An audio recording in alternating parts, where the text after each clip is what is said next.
ಒಂದೂವರೆ ಕೋಟಿ ಲೀಟರ್ ನೀರು ಕೆರೆನೂ ಆಯಿತು. ಸರ್ಗೆ ಪಂಪಿಂಗ್ ವ್ಯವಸ್ಥೆ ಈಗ ನಾವು ಮಾಡಿದ ಪಂಪಿಂಗ್ ವ್ಯವಸ್ಥೆ ನಮಗೆ ಬಹಳ ಚಾಲೆಂಜಿಂಗ್ ಇತ್ತು. ಇಷ್ಟು ಡೆಪ್ತ್ ಅಲ್ಲಿ ನೀರ್ ಎತ್ತಬೇಕು ಅಂತ. ಸ್ಟಾರ್ಟಿಂಗ್ ಅಲ್ಲಿ ನಮ್ಗೆ ಏನಿತ್ತು, ಡೀಸೆಲ್ ಪಂಪ್ ಇಟ್ಟು ಹೊಡೆದ್ವಿ. ಅದ್ರ ಕೆಪಾಸಿಟಿ 20 ಅಡಿವರೆಗೂ ಮಾತ್ರ ನೀರು ಎತ್ತತ್ತೆ ಸೆಕ್ಷನ್. ಅದ್ರ ಕೆಳಗಡೆ ಹೋಗ್ಬೇಕು ಅಂದ್ರೆ ಆಗ್ತಾ ಇರ್ಲಿಲ್ಲ. ಸೊ ನಮಗೆ ಕೊನೆಗೆ ಫ್ಲೋಟರ್ ಸೆಲ್ ಸಿಗತ್ತೆ ಅಂತ ಹುಡುಕ್ತಾ ಹೋದ್ವಿ. ಮಹಾರಾಷ್ಟ್ರದಲ್ಲಿ ಒಂದು ಮ್ಯಾಂಗೋ ಕಂಪ್ನಿ ಇದೆ, ಮ್ಯಾಂಗೋ ಫ್ಲೋಟರ್ ಅಂತೇಳಿ. ನಾನೇ ಮಾಡಿಸ್ಬೇಕು ಇಲ್ಲಿ ಅಂತ ಹೇಳಿದಾಗ ಒಬ್ಬ ಫ್ಯಾಬ್ರಿಕೇಟರ್ 40,000 ರೂಪಾಯಿವರೆಗೂ ಕೇಳಿದ್ರು ಒಂದು ಫ್ಲೋಟರ್ ಮಾಡ್ಕೊಡ್ಲಿಕ್ಕೆ. ಇದು 5 HP ಮೋಟರ್ ಕೂಡಿಸಿದ್ದೀನಿ ನಾನೀಗ. ಯಾವ್ದು ಪಂಪ್ ಹಾಕಿದ್ರ? ಟೆಕ್ಸಾಸ್ ಮೋಟ್ರು, ಟೆಕ್ಸ್ಮೋ ಮೋಟರ್ ಹಾಕಿದ್ದೀನಿ, ಸಬ್ಮರ್ಸಿಬಲ್. ಆ ಫ್ಲೋಟರ್ ತರಿಸಿದ್ದೀನಿ. It's around 8,000 rupees. Floater cost 8,000. Size ಉದ್ದಾಗಲೇ ಎಷ್ಟಿದೆ sir? Sintex model. Sintex model. Sintex ಗಿನ್ನ ಒಂದು ಸಿಂಟೆಕ್ಸ್ ಏನು 500 ಲೀಟರ್ಸ್ ಏನ್ ಕೆಪಾಸಿಟಿ ಇದೆ ಅದಕ್ಕಿಂತ ಚಿಕ್ಕದೇ ಇದೆ ಇದು.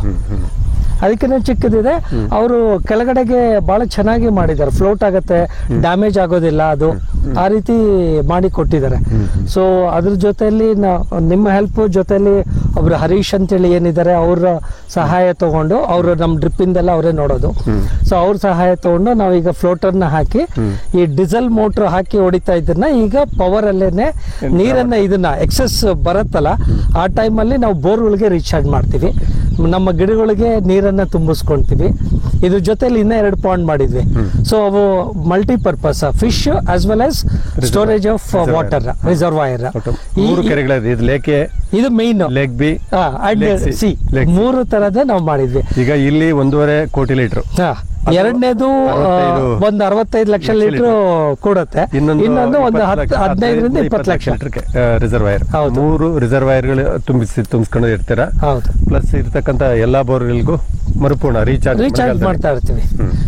ನೀರು ಸುಮ್ನೆ ಮಳೆ ಬಂದು ತುಂಬಿದಾಗ ಕೆರೆ ತುಂಬಿತು ಅಂದ್ರೆ ಎಕ್ಸೆಸ್ ಹೊರಗಡೆ ಹಾಳಾಗಿ ಹೋಗೋ ಬದಲು ಅದು ಹೋಗ್ತಾ ಇರತ್ತೆ. ಅದ್ರ ಹೋಗೋ ಬದಲು ನಾವೇನ್ ಮಾಡ್ತಾ ಇದ್ವಿ, ಬೋರಿಗೆ ರೀಚಾರ್ಜ್ ಮಾಡ್ತಾ ಇದ್ವಿ. ಈಗ ಎಲ್ಲಾ ಬೋರ್ಗಳು ಸರ್ 10 to 15 ಫೀಟ್ ಲೆವೆಲ್ ಅಲ್ಲಿ ವಾಟರ್ ಟೇಬಲ್ ಇದೆ.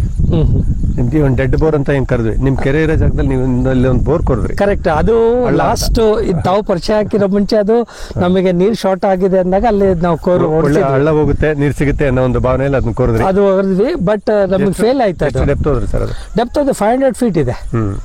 ಬಟ್ ನೀರ್ ಬೀಳಲಿಲ್ಲ. ಬಟ್ ನೋಡೋಣ ಮಳೆಗಾಲದಲ್ಲಿ ಏನಾದ್ರು ಬರ್ಬೋದೇನೋ ಅಂತೇಳಿ ನಾವು ಹಾಗೆ ಮಾಡಿ ಬಿಟ್ಟಿದ್ವಿ. ಬಂಡ್ ಅಂತ ಏನಿದೆಲ್ಲ, ಬಂಡ್ನೊಳಗೆ ಕೇಸಿಂಗ್ ಎತ್ತರ ಮಾಡ್ಕೊಂಡು ಮೇಲೆ ತಗೊಂಡ್ಬಂದು ಇಟ್ಟಿದ್ವಿ. ಈಗ ಜಸ್ಟ್ 10 ಫೀಟ್ ಅಲ್ಲಿ ವಾಟರ್ ಟೇಬಲ್. ಹೌದಾ? ಅವತ್ತು ಧೂಳು ಬಂದಿದೆ, ನೀರಿಲ್ಲ. ಇವತ್ತಿಗೆ ಆಕ್ಚುಲಿ ಒಬ್ಬ ಸಣ್ಣ ಕೃಷಿಕ ಆದ್ರೆ 2 ಎಕರೆ ಇರೋಂತ ರೈತನಿಗೆ